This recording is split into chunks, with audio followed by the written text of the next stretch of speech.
Imagine, a podcast series by Imagine Theatre. Hello again, I'm Martin Ballard, and with just a few days left before Christmas, welcome to episode 44 of this podcast series from one of the UK's biggest producers of pantomime and children's theatre. For more information, go to their website at www.imaginetheatre.co.uk. Now, you may remember last time I was joined by the actor, writer and director Christian Patterson, who's written 3 pantos for Imagine this year, but sadly won't be appearing in any because of filming commitments. Don't worry if you missed that or any of the previous episodes with creatives, actors or behind-the-scenes tours of Imagine Theatre, because you can catch up with them all. They are all still available, and don't forget to subscribe to the series so that you don't miss out in the future. For the final episode before Christmas, we're going to have lots of special Christmas messages from the senior Imagine Theatre team. Hello there, I'm Steve Bowden, Managing Director at Imagine Theatre, and I'd like to take this opportunity of wishing all of our casts, crews, venue staff and audiences in Reading, Llandudno and Coventry a very Merry Christmas. And my favourite Christmas joke is, what do you call a dog magician? A labracadabrador. Merry Christmas, everyone. And I've been joined by a man who's done just about everything, from modelling and television and radio, game show hosting to I'm a Celebrity, radio's 1, 2, The One Show, the American Football Show, and many more. I'm told he even plays a bit of American football as well. Believe it or not, until this year, he'd never done panto before. He is, of course, Vernon Kay. How are you? I'm very good, thank you. Let's start by talking about your childhood growing up in Bolton, because you've done so many amazing things in what's been an incredible career so far. I just wonder if it was all planned. When you were at school, did you have a career in mind? No, goodness no. No. I was one of those kids at school that I guess you'd say rode the wave. I was one of those kids who just kind of got on with it. Didn't moan, didn't complain. I loved school. I loved my friends, more importantly. And school was a good place and a happy time for me, and I never really thought about the future, in inverted commas, as people say. And Careers Day, I just spent it in a place called Altham's Travel on Bolton Town Hall Square, just stacking brochures, holiday brochures, and it was the most boring thing ever. But I knew that wasn't for me, and I knew it was just kind of a big box tick for the careers teacher at school, because I was always told growing up that by my dad that I could always be a lorry driver, but I knew even then that wasn't for me. I knew something. I always had this sixth sense that something different would happen. I knew I wouldn't be tapping keys. I knew I wouldn't be out in the field picking cabbages. I knew it wouldn't be kind of a job that you would call an everyday job, if there is such a thing. I just knew something different would happen. And when I got scouted the modelling thing, I knew it wasn't that. It didn't feel right. It didn't feel comfortable. It wasn't me. And then when I got asked to do a bit of television, that's when the light bulb illuminated above my head, and I thought, this is it. This is the thing that I've been waiting for. And grabbed the opportunity with both hands, and 25 years later, still cracking on.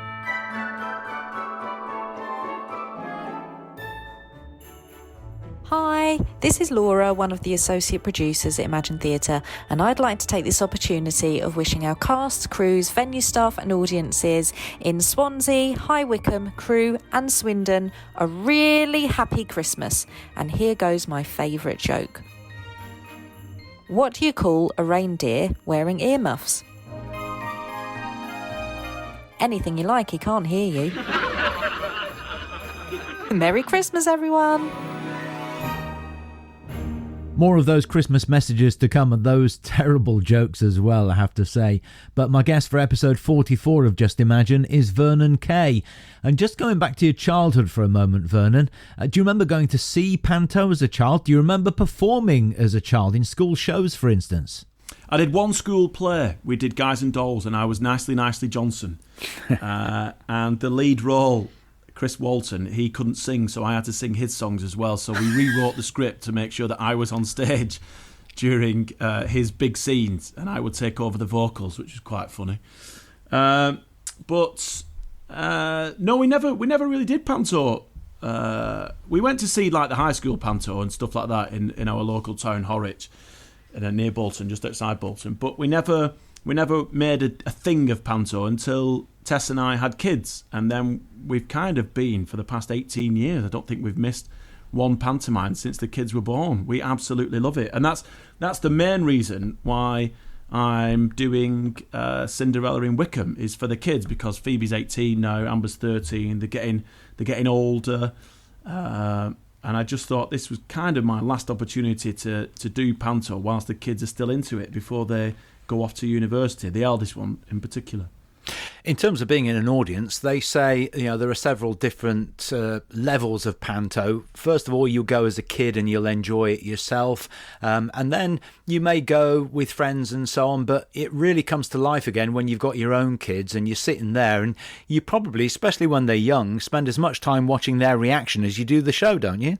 Yeah, definitely. And I think, pantomime's very clever in that it's a show that entertains every demographic. There's the slight innuendo for the parents. Pantomime is very similar to The Simpsons.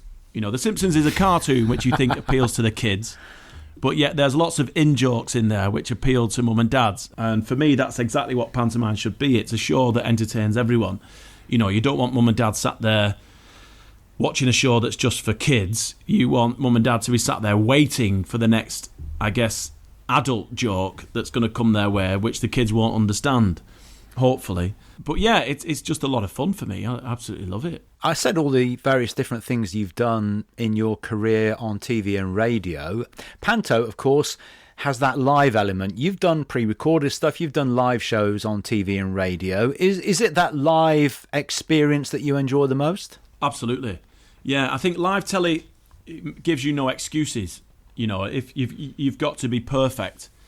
And I think Tess and Strictly Come Dancing is the perfect example of live television. They're doing a 2.5-hour show when everyone's in it at the start of Strictly Come Dancing, and it's flawless. There's never any mistakes. There's never a big brouhaha. And even, it's quite funny that, someone trips up or someone gets a microphone caught in a tassel or something like that, and it's a big deal because we're not used to anything happening that could be deemed slightly negative on Strictly Come Dancing. And that's the joy of live television. You go from first gear to fifth gear in the click of a finger, and that's why I love it, because the adrenaline's pumping. That if God forbid you make a mistake, touch wood, you can't go back, and you just got to plough through. But I always say you're only as good as your last link or your last item, because that's the one that people remember. No one cares if you fluff a line these days. People fluff if the format falls down or anything, something like that. But overall, yeah, live radio, live television, live sport, you can't beat it. I love it. Everyone, it's Lou here from Imagine, just dropping in to say a happy Christmas to the cast, crew, venue staff and all of the audiences out there in Corby, Coventry, Halifax, Nantwich and Stafford. Have a fantastic Christmas and a happy new year. Let's have a think. How about a little joke for you all? What do you get when you cross a snowman with a shark? Frostbite, of course. See you. Now, Vernon, this is a busy time of year for you, of course. Strictly has a Christmas special. The series runs up to Christmas as well, so Tess is going to be pretty tied up. I guess for you, again, one of the attractions of this panto is where it is, because you can be at home. It's literally 10 minutes away. Yeah, we live just on the outskirts of High Wycombe, and it really is a joy, because I've spoken to some panto veterans like Shane Ritchie, and Andy Collins, who's up at Aylesbury. I've spoken to those guys, and they're like, you're going to be so happy that you're doing your local pantomime, because a lot of people end up being residents in a travel lodge or a Holiday Inn or a Premier Inn, living the life of Alan Partridge, I guess, which isn't for me, because I'd be bouncing off the walls. I'd just go mad. So I'm really glad and fortunate that I'm doing the Wycombe one, which is just around the corner from where we are. And what do you think the kids are going to make of it, seeing their dad in a panto? Well, this is no word of a lie, Martin. I thought at first that when I mentioned it to them, they'd be really embarrassed and they'd be like, no, you can't do that, Dad. No, we don't want you doing pantomime, especially in Wycombe, because all our mates are going to see it. But after Tess and I had a chat, they overheard us talking in the kitchen, and Phoebe, the eldest, said, are you talking about pantomime? I said, yeah, I've been asked if I'd do it. And At first she went, "Oh no, you can't, don't do that. And then she came back into the kitchen about 2 minutes later and went, "Dad, you've got to do it."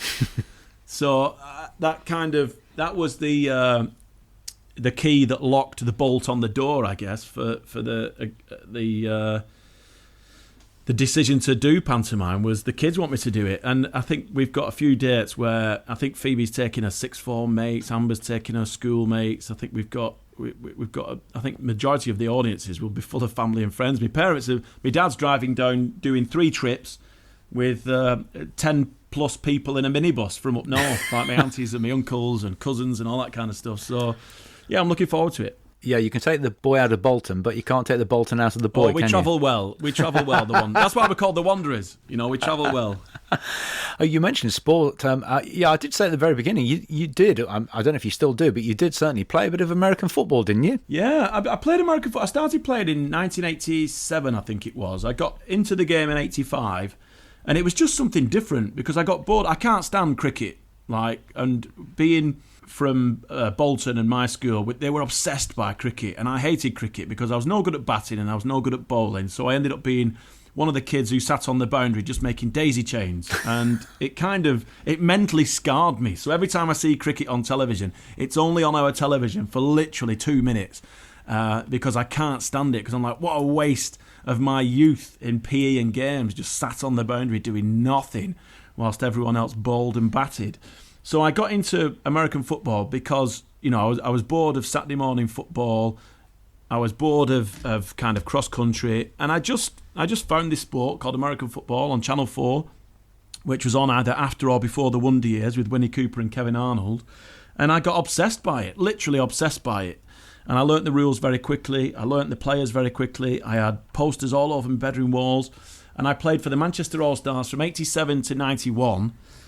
And I played 4 seasons for the London Warriors, a team down in Crystal Palace. And we won 2 national championships and we lost 2 national championships. But since I left, the team has gone on to success after success after success. You've had a film career, you've done some movies as well, but you actually co-hosted a series in the United States as well, Skating with the Stars, which is, I guess, like Dancing on Ice in this country, and that live sort of situation rather like Strictly. How much fun was that? Yeah, I did 3 network shows in America. I did 2 for NBC and 1 for ABC, I think.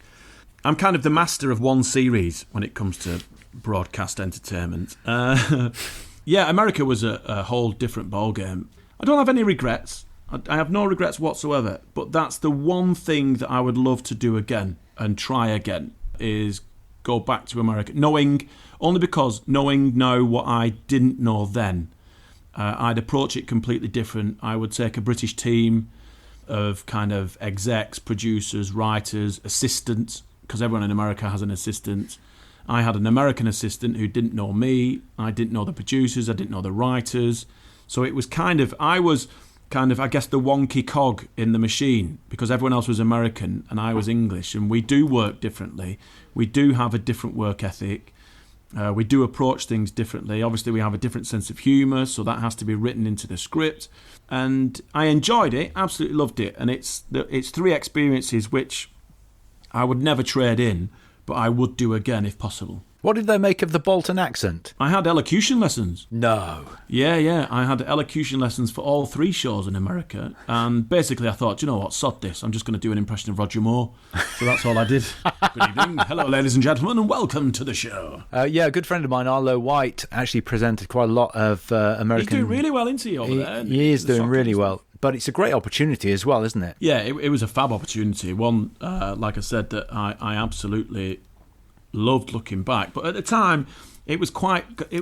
I guess looking back, if I were to sit on the shrink's sofa, I guess it was quite a lonely time because I was there on my own for 2 of the shows.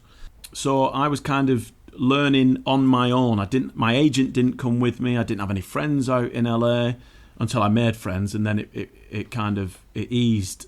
The loneliness eased a little bit, but it was quite high pressure because I think at the time, there was only Kat Deely who had gone to America and been successful. Obviously, Simon Cowell was a judge, but that's different to hosting.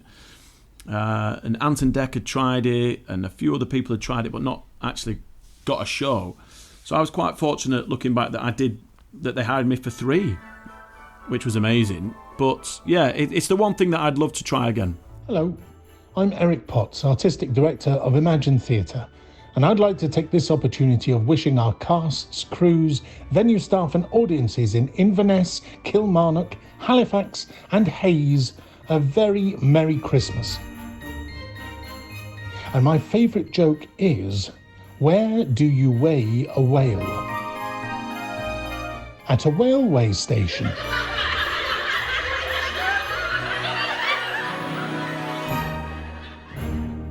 Of course, I'm a Celebrity's back, and that was quite an experience as well.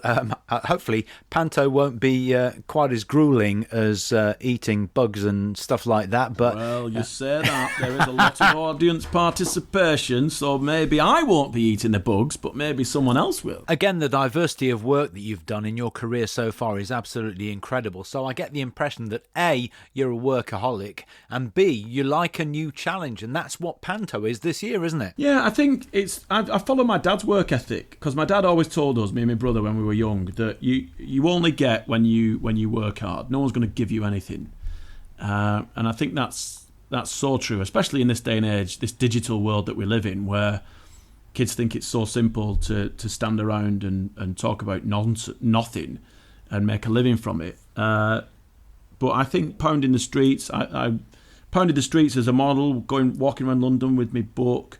TV, I said yes to every single gig when I started telly, and I think I missed a few anniversaries because of, looking back, silly little jobs. I think I missed our first wedding anniversary because I was interviewing Steps at the NEC, which didn't go down very well.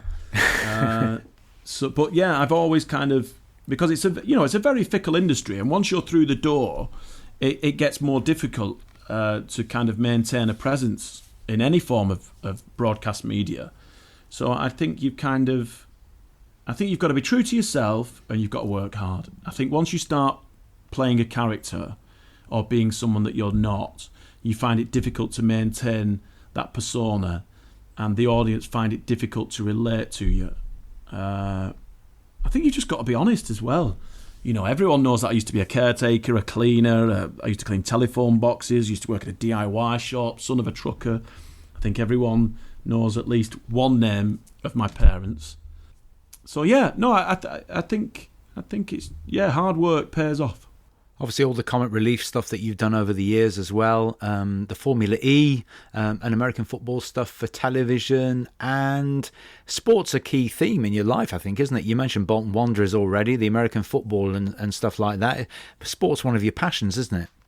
Yeah, I think to have outside interests is really important, you know, because life passes you by at the click of a finger. I mean, we live in such a fast-paced world these days that I think you need to stop and do something from yourself, be it fitness, be it, you know, a fan of something. And, you know, sport's never off the telly in our house. I love the American football. I watch a bit of Premier League, even though Bolton Wanderers haven't been in there for a while. Last game I saw the Wanderers was at Wycombe, so that was quite nice. We lost, but still, nice to see the Boltonians. Yeah, and I think I encourage the kids to play as much sport as possible, but having two daughters, it's not really their thing. They're more into fashion and drama and music and singing and all that kind of stuff. But yeah, I think sports played a pivotal role in me growing up. And radio, obviously, again, a completely different discipline. You know, an awful lot of Radio X, I didn't mention, but Radios 1 and 2, Radio 2 quite recently as well. So, again, that's something completely different. Is that refreshing to do stuff that is so different? Yeah, because you never get bored.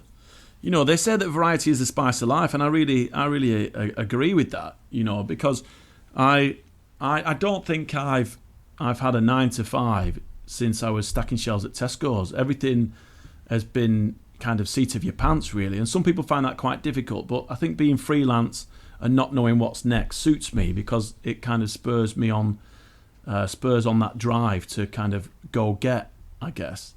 I think the radio is a completely different discipline, but equally as enjoyable as broadcast telly, because you get the opportunity to tell stories and anecdotes, because there's not necessarily a script in radio.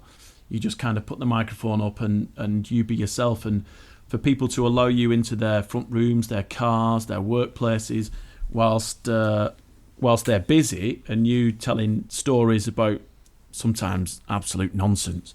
It's you got to be really grateful that people give you access into their lives. Yeah, and rather like panto, bit more than telly perhaps, certainly with live radio, you've got that interaction with the audience, haven't you? Yeah, you do. You really do. Because when you're watching telly, you have to be stationary with the remote in your hand. When you're listening to radio, you can be doing absolutely anything.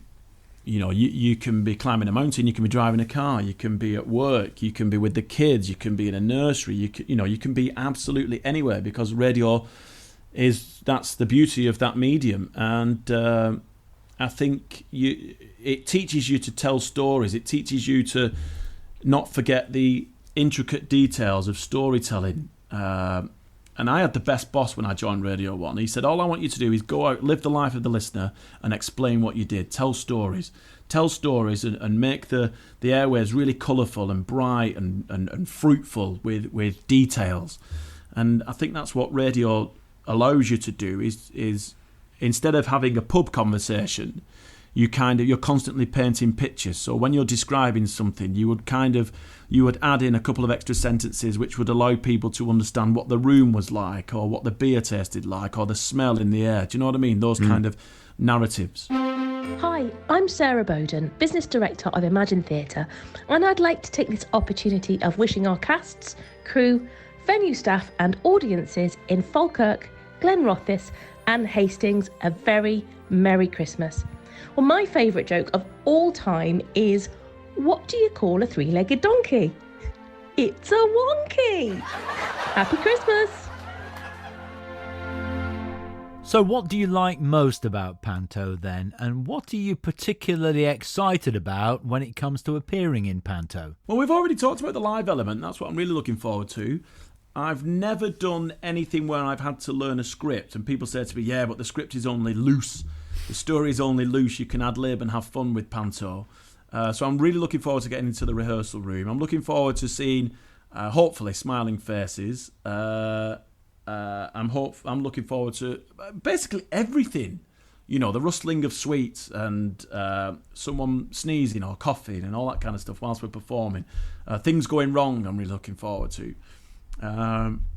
Yeah, just the whole package, because I've never done it before, so I feel like I'm treading on thin ice, but I'm really looking forward to getting stuck in. The great thing about panto is it has always and will always bring people together as performers from all different areas of the entertainment business, whether they be comedians, jugglers, dancers, television hosts, radio presenters, whatever they might be. And that's one of the joys of panto for me. It just brings the whole industry together and gives all those people that are involved a showcase for their skills. And I think that's the beauty of panto, isn't it? Yeah, absolutely. We've got a really good cast. A lot of the performers have been in the West End. A lot of them have worked consistently in theatres up and down the country. The Baroness is fantastic. The Ugly Sisters are absolutely awesome. One from Essex, one from Liverpool. So obviously we'll be questioning who their father was. I'm Dandini. Cinderella is fabulous. Cinderella actually looks like Cinderella, which is quite scary. She looks like a Disney princess. Our prince is really handsome. Buttons is very, very funny. Been on Britain's Got Talent, a magician, a comedic magician. So, yeah, there's a wealth of talent everywhere, and it's going to be mega. Is it something that Tess might consider, do you think? It depends how I do. I think, it depends how I do. I think it's something that we've talked about, and it's something that Tess is actually a really good actress. She did a SMTV back in the day, and we showed the kids some of the sketches that she did, and she was brilliant on it. So yeah, mate, you never say never. I was always like, I'll never do panto, and then when the kids said, we want you to do panto, I was like, okay then, yeah, I'll have a bit of that. No problem. Okay, never say never. So if Tess might do panto, would you ever do Strictly as a dancer? I would consider it if they asked me. I've never been asked, and people say, why have you not done Strictly? I'm like, well, I've never been asked. Simple as that. And if they asked me, I would consider it, because I think learning a new skill, I think is, I'm nearly 50 for crying out loud. So the more opportunity you get to learn new stuff, the more it makes life exciting, I guess. Well, listen, I know you'll have an absolutely fabulous time. This will be the first of many pantos for Vernon Kay. I'm absolutely sure of that. Have a great Christmas. Have a great run, and thank you so much for talking to us. Cheers, pal. Really appreciate it. Thank you very much. And just before we finish, I'd like to wish the Imagine casts, crews, venue staff and audiences in Leamington, Porthcawl, Rotherham and of course in Leicester, where I sadly won't be with you this Christmas, a very Merry Christmas and a great run. And I'm afraid that's it for another episode. In fact, that's it for 2022. Whatever you do, don't forget to subscribe to the series to catch up with any episodes you've missed so far, and make sure you don't miss out in the future. And finally, on behalf of the entire Imagine Theatre team, I'd like to wish once again all of the companies in theatres across England, Scotland and Wales a fabulous season. And thank you to you for supporting this podcast and all of the Imagine shows. A Merry Christmas and a Happy New Year to you, the theatre staff and audiences wherever you are. I'll see you in 2023. In the meantime, have a very Merry Christmas. Thank you for listening to the latest edition of Just Imagine, the podcast series from Imagine Theatre.